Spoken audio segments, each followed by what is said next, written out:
जय जवान जय किसान जय गौ माता। और अब जय गौ माता इसमें जोड़ लेना चाहिए, क्योंकि जो माननीय प्रधानमंत्री जी बात करते हैं जय अनुसंधान की, और उसी के तहत अगर विकसित भारत बनाना है तो एक बार ये गोविंद धाम गौ अनुसंधान केंद्र हम लोगों को आना चाहिए। जिस तरीके से यहाँ संजीव मिश्रा जी ने अपने दम पर गायों के लिए एक दिल्ली से आकर यहाँ पर इनकी सेवा करते हैं, प्रबंधन कर रहे हैं, और अपने पूरे प्रयास के साथ आप चंद्र विकास जी इनका पूरा साथ दे रहे हैं। तो मेरा देश की सरकार से पूरा आह्वान यह है कि जो अभी हम ये ईंट और ये जो भगवान श्री गणेश जी का यह मॉडल अभी मैंने देखा यहाँ पर, अगर यह चीज़ें गांव के जो हम गौशाला हैं वहाँ पर अनुसंधान केंद्र के रूप में, प्रशिक्षण केंद्र के रूप में डेवलप की जाएं, तो न तो गाय का गोबर वेस्टेज है, न गाय का गौमूत्र वेस्टेज है।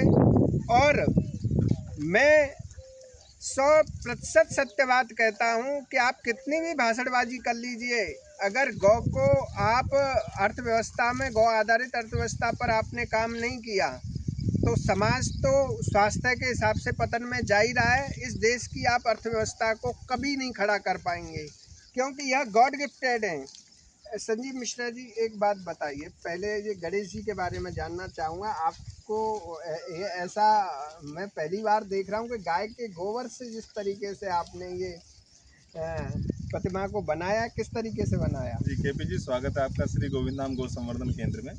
हमारा प्रयास ये है कि प्रकृति को वापस, प्रकृति की ही चीज़ें वापस की जाएं। जैसे गोबर है, गोबर में इतनी ताकत है कि हम हजारों साल से इस गोबर के साथ रह रहे हैं। हम रेडिएशन से बचते हैं, हम नेगेटिव एनर्जी से बचते हैं, हमारे अंदर B12 की कमी, हमारे अंदर कोई बीमारी ना आने दे, इसकी इतनी ताकत है।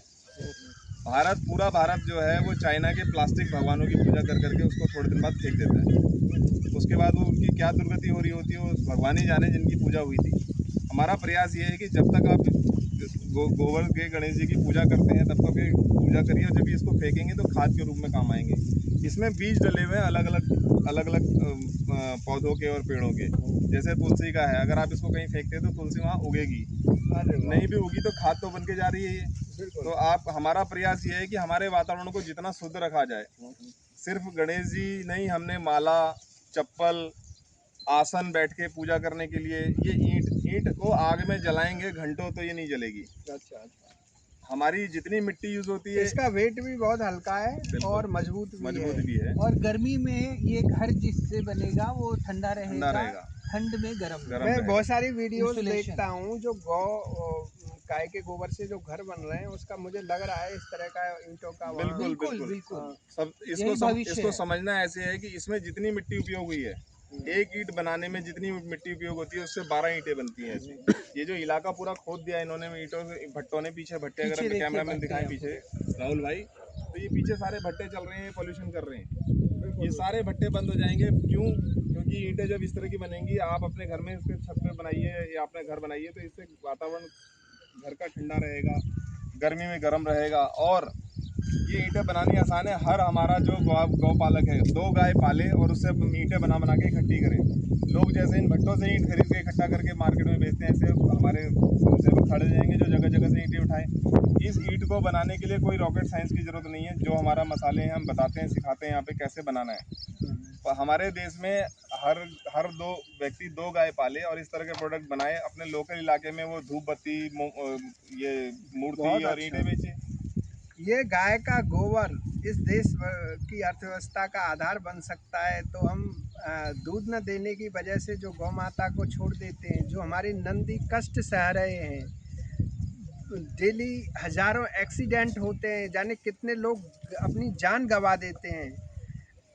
तो मेरा पूरी समाज और सरकार से यही आह्वान है, और आपके जो हमारे जो चंद्र विकास जी के जो 8 सूत्रीय जो मुद्दे हैं, उनको राष्ट्रपति जी को, प्रधानमंत्री जी को और देश के केंद्रीय कृषि एवं किसान कल्याण मंत्री व सारे राज्यों के मुख्यमंत्रियों को उस पर एक बैठक बुलानी चाहिए, क्योंकि हम बहुत सारे मुद्दों के लिए, कहीं पेट्रोलियम के लिए, कहीं किसी कंपनी के लिए पूरा मीटिंग और ये जो हम मेला सजा रहे हैं उससे नहीं होगा। और मैं आपको एक जानकारी और देना चाहूँगा, शायद एक गौ कुंभ लग रहा है आपका जयपुर में। जी जी जी, वो शायद आजाद भाई लगा रहे हैं, क्या नाम उनका, भरत भाई। हाँ हाँ, हाँ भरत हाँ। जी लगा रहे हैं, वो भी और कर रहे हैं। उसका तारीख शायद 30-31, हाँ, 30-31 मई है। आजकल ही चल रहा है शायद।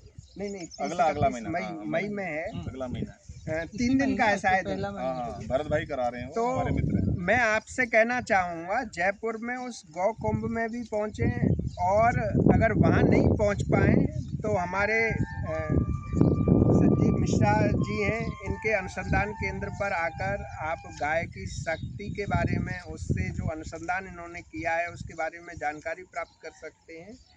जय जवान, जय किसान, जय गौ माता। जय गौ माता, जय जय गौ गोपाल। माता।